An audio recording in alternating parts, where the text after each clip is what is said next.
I would like the outside world to understand us.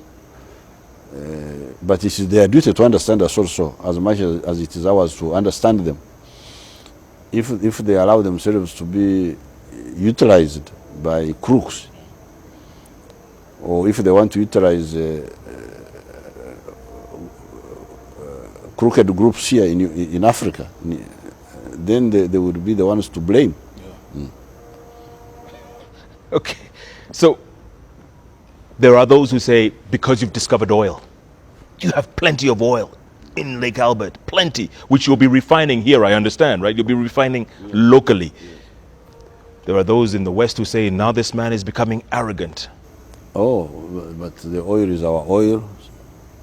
It is not anybody's oil, so arrogant about what?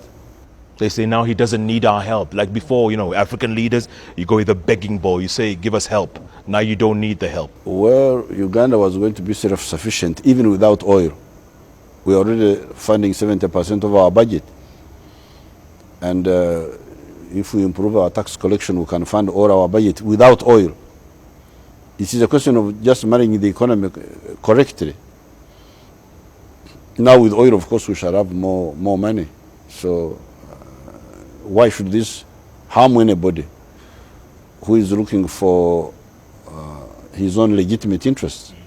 They should be happy, because if Uganda has got more money, then maybe we shall buy more Japanese cars, we shall buy more machines from Europe. Why should they be unhappy? Yeah. But you insisted that oil be refined here. You don't export it and have it brought as refined. No, we shall refine it here. It will be refined here. How is that going to change the landscape of this country? Well, Uganda is already changing. The idea, the plan is to modernize Uganda, initially to become a middle-income country, but also in the medium term to become a modern country. What are we talking? Kuwait, Qatar? What's the vision? We are talking maybe over South Korea, more ambitious than Kuwait and the other one, Qatar. Yes. South Korea. Yes. In what? 20, 30 years? Maybe 30 years. Maybe 30 years. Is that why it's important for you to be here at this time right now? Because what? No, I will not be here for another 30 years. But I will not be here for another 30 years. But we had our benchmarks, which we are, in terms of strategic objectives. One of them was to liberate the country. Second, to stabilize the situation and achieve minimum recovery of the economy.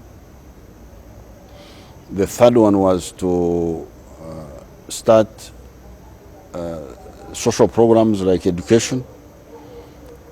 We now have about 8 million children in the primary school. We have 1.5 million in the secondary schools. We have 120,000 students in the university. And if you see where we started, we had only 5,000 students in the university in 1986. We had only 190,000 students in the secondary schools, and we had only 2.5 million in the primary schools. So one of our objectives was developing the human resource, which we are developing. We are now building infrastructure. This is one of our next objectives, as you heard me say, electricity. But the other benchmark is the East African cooperation. We were able to revive, together with Museveni Moi and Museveni, the East African community. The other leaders who came after, like Mr. Mkapa, like Mzee Kibaki, also helped. We have been joined by Rwanda and Burundi. And we are aiming at the East African Federation. And I asked you this the last time, Mr. President. Will that happen? Is that going to physically happen? I hope it will happen. I hope we shall start in the next 5 years, because that's what we have agreed with our partners. So these are the benchmarks that keep us in active politics.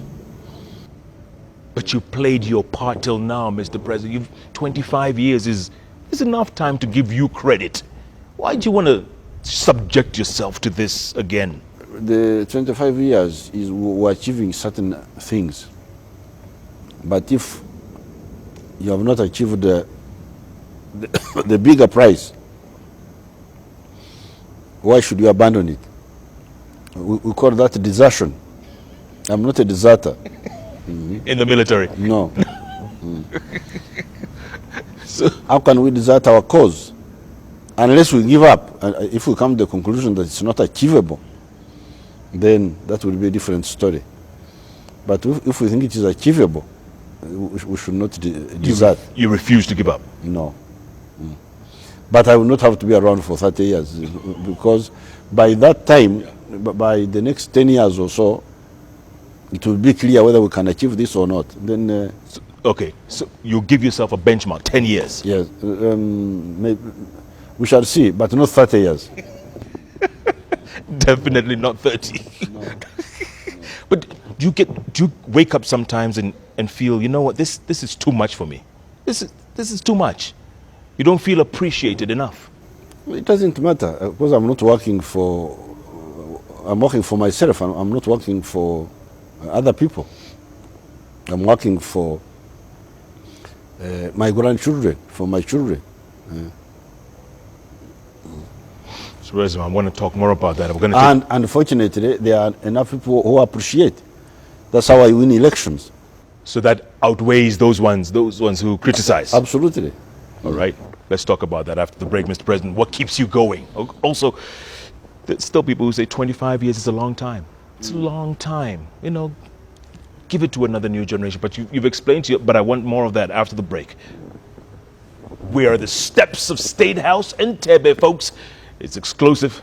It is a special one with the president. His first interview since being sworn into a new 5-year term. Don't even think of going away. The bench is back.